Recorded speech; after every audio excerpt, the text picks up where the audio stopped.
Hello दोस्तों, तो इस एपिसोड की शुरुआत भी वहीं से होती है जहां पे इसका लास्ट एपिसोड एंड हुआ था। तो अब हमारा ये वाला एपिसोड स्टार्ट होता है।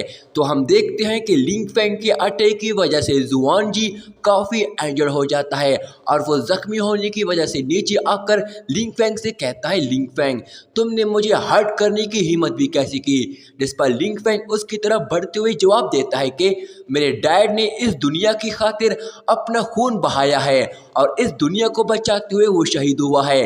जो भी उसकी बेइज्जती करने का सोचेगा मैं उसके टुकड़े टुकड़े कर दूंगा, क्योंकि इस चीज़ की कोई माफ़ी नहीं है। जिस पर मिस कुआइन जवाब देती है कि एक हीरो की बेइज्जती करना मतलब कि पूरी इंसानियत की बेइज्जती करना। इसके साथ ही सभी अहम वाली सोर्स सेट के डिजाइबल भी उसको धमकी देते हुए कहते हैं कि ऐसे इंसान को हम कभी भी माफ़ नहीं करते, ये चीज़ बर्दाश्त नहीं होती हमसे। तभी मिस लियोली कहती है कि ये कभी प्रूव नहीं हुआ है कि लिंग फैंग पिंग टियान सोल्ड का बेटा है, क्योंकि वैसे भी साउथ यांजिमिन के बहुत से बच्चे अनाथ हैं तो वो किसी को भी अपना बाप बना लेते हैं। जिसके साथ ही मिस याओ याओ कहती है कि तुम सभी लो लेवल के डिसेबल में इतनी हिम्मत आ गई कि अब तुम लोग मेरे थंडर सिटी को कमजोर समझने लगे हो। ये सुनकर मिस कुआइन उसकी तरफ बढ़ने लगती है, पर तभी लिंग फैंग उसको रोकता है। जिसके साथ ही वहाँ एक पर्सन की हंसते हुए आवाज आती है कि आजकल के कुछ लोग खुद को कुछ ज्यादा ही ताकतवर समझते हैं। जिसके साथ ही वहाँ हम डीमंस का एक ग्रुप वहाँ आते हुए देखते हैं जो कि फ्लाई करते हुए वहाँ पहुँच जाते हैं। तभी मिस कुआइन कहती है कि ये तो डीमंस मंक है। इस पर दूसरा डिसेबल कहता है कि आखिर ये लोग थंडर सिटी में कैसे आ गए। तभी उन्हें देखकर मिस याओ याओ कहती है कि हमारी थंडर सिटी की अपनी प्रोटेक्शन अरे शील्ड है और वहाँ पेट्रोल गार्ड्स भी हैं, पर फिर भी ये लोग थंडर सिटी में एंटर कैसे कर पाए हैं, या फिर हो सकता है कि इनको किसी ने बुलाया है। जिसके साथ ही वो सभी डीमंस मंक्स वह एक मास्क वाले डिसेबल के पीछे खड़े हो जाते हैं, क्योंकि इसी ने ही इनको यहाँ बुलाया है। इसे देखकर लिंग फैंग समझ जाता है कि ये इनके साथ मिला हुआ है।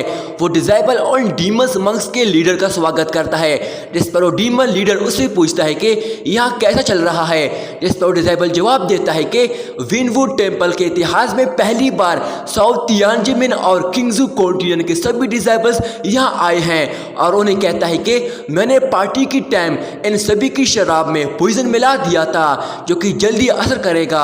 ये सुनकर हेवनली स्वॉर्ड सेट का एक डिसेबल कहता है, क्या कहा हमारी बॉडी में अब जहर है। इसके साथ ही उनकी बॉडी में डिमोनिक एनर्जी की ऑरा रिलीज होने लगती है। यहाँ तक कि थंडर सिटी के सभी डिसेबल्स पे भी ये असर करने लगता है, क्योंकि उसने यहाँ के सभी को पॉइजन पिला दिया होता है, जिसे हमें पता चलता है कि वो डिसेबल डीमंस के साथ मिला हुआ है। तभी उन डीमंस का लीडर उसे कहता है कि तुमने अच्छा काम किया है, मेरा डीमन गॉड प्लेस तुम्हारे डैड और तुम्हारे बेटे को हमेशा याद रखेगा। इस पर डिसेबल उसका शुक्रिया अदा करता है। तभी जुआनजी उसी के साथ कहता है कि हरामी तूने डीमंस का साथ देकर हमें धोखा दिया है, यहाँ तक कि तुमने अपने लोगों को भी नहीं छोड़ा, तुम्हें इसकी सजा मिलेगी।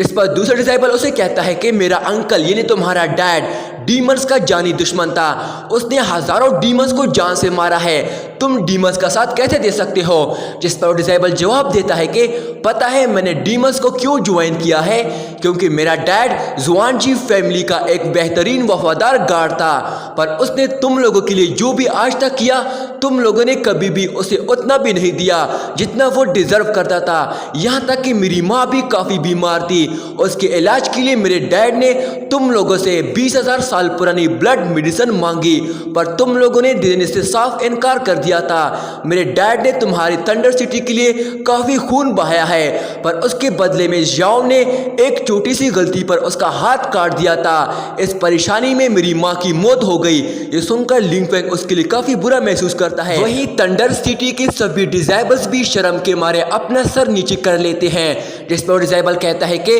क्या यही तुम लोगों का इंसाफ है। जिसके साथ ही वो उस टेबल को बहुत जोर से मारकर उसे तोड़ देता है और ये सीन काफ़ी इमोशनल हो जाता है। इस पर जुआनजी उसे जवाब देता है कि मगर मेरे डैड ने तुम्हारे लिए क्या कुछ नहीं किया, वरना खुद सोचो तुम कभी भी यहाँ हमारे साथ ना होते, तुम्हें 7th रैंक दी तभी तुम अल-कहमी में एंटर कर पाए हो। जिस पर डिसेबल जवाब देता है कि ये सब मैंने अपनी मेहनत से पाया है, वरना मुझे पता है तुम एक कमज़ोर इंसान की तरफ कैसे देखते हो।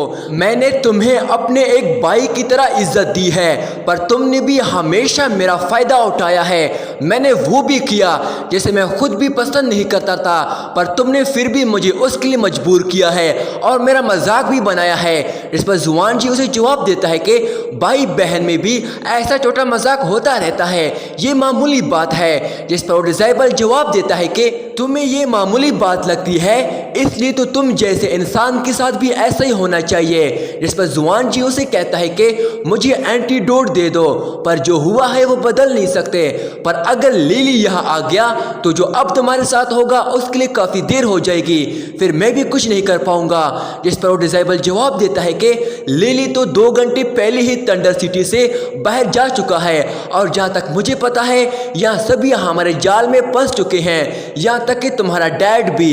ये सुनकर जुआन जी हैरान होते हुए कहता है कि क्या मेरा डैड भी इस पॉइजन का शिकार हो चुका है। तभी लिंग फेंग मिजुई से कहता है कि मैं बिल्कुल ठीक हूँ, और बाकियों से पूछता है कि क्या तुम लोग भी ठीक हो। जिस पर मिजुई जवाब देती है कि मैं ठीक हूँ, क्योंकि मेरे अंदर की इवल पॉइजन ने बड़ी आसानी से इसकी पॉइजन को हील कर दिया है। पर मिस कुआन युन और मिस जहानीर का कुछ नहीं पता कि वो कैसे सरवाइव करेगी। इस पर लिंग फेंग जवाब देता है आप लोग परेशान ना हो, मैं इसके लिए कोई रास्ता ढूंढता हूँ। तभी वो डिसेबल उन डीमन से कहता है कि इस लड़के का नाम लिंग फेंग है, जो कि तियानजिमिन से आया है। इसने अभी कहा है कि इसने एक दफ़ा डीमन गॉड की क्लोन को डिस्ट्रॉय किया था। जिस पर डीमन कहता है ये तो एक बच्चा है। जिस पर दूसरा डीमन जवाब देता है कि तो क्या हुआ, ये एक बच्चा है। मेरे डीमन टेम्पल में इस लड़के का नाम लिस्ट में सबसे टॉप पे है, जिन्हें हर हाल में हमें इसको जान से मारना होगा। इसे यहाँ मारना हमारे लिए सबसे बेहतरीन मौका है। जिस पर वो डिसेबल जवाब देता है कि ये बच्चा मेरे पॉइजन का शिकार भी नहीं हुआ है, इसने मिस ल्यूली का डिमोनिक पॉइजन को भी ठीक किया हुआ है। जिस पर वो डीमन जवाब देता है कि मार्शल आर्ट में इसका बैकग्राउंड थोड़ा अच्छा है, पर यह हमारा मुकाबला नहीं कर सकता। जिस पर दूसरा डीमन कहता है कि इनका पूरा खानदान मेरे डीमन रेस को शुरू से ही बर्बाद करता आ रहा है, इसलिए हमें इस बच्चे को इतना भी कमज़ोर नहीं समझना चाहिए। जिस पर उनका लीडर कहता है कि मेरे भाई तुमने बिल्कुल भी ठीक कहा है, पर तुम इस बच्चे को मेरे लिए इसे अच्छा सबक सिखा सकते हो।